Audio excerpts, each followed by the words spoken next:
Deadline na bukas ng pagsusumite ng mga kumandidato sa eleksyon ng kanilang Statement of Contribution and Expenses o yung po tinatawag na SOSE.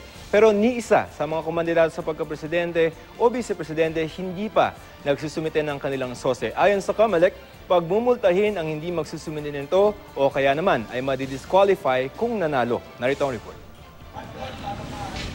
Bukas na ang deadline para magsumite ang mga tumakbo noong nakarang eleksyon ng kanilang Statement of Campaign Contributions and Expenditures o SOSE. Pero wala pa ni isa sa mga kumandidato sa pagkapangulo o vice-presidente ang nagsusumite ng kanilang SOSE na kailangan sa batas sa sino man tumakbo ng 2016 elections. Sa 50 tumakbo sa pagkasenador, 10 pa lamang ang naghain ng SOSE hanggang kaninang alas 6 ng hapon.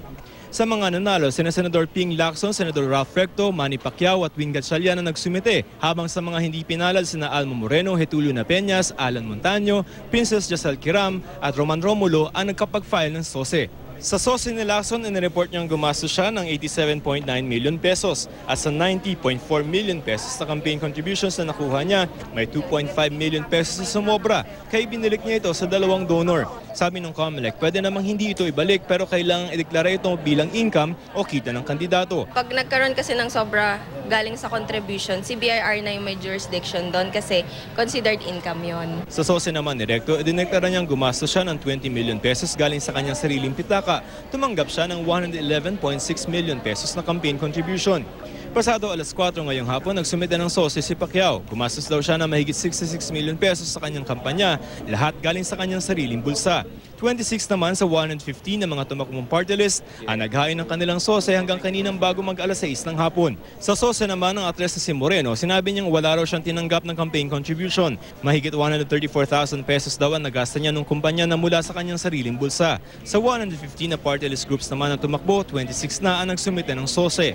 Paalaala ng komisyon, walang extension na ibibigay para sa paghahain ng SOSE na hanggang bukas na lamang. At ang hindi makakapaghain ay pagbumultahin ng 10,000 hanggang 30,000 piso. Lahat ng mga kumandidato ditong halalan na nanalo man o natalo, kailangan mag-file ng kanilang Statement of Contributions and Expenditures. Bukas ang deadline, kung hindi sila mag-file, sila ay mapatawan ng fine at meron ding posibilidad na ma-disqualify sila sa mga susunod na halalan o kaya kahit na sila ay nakaupo.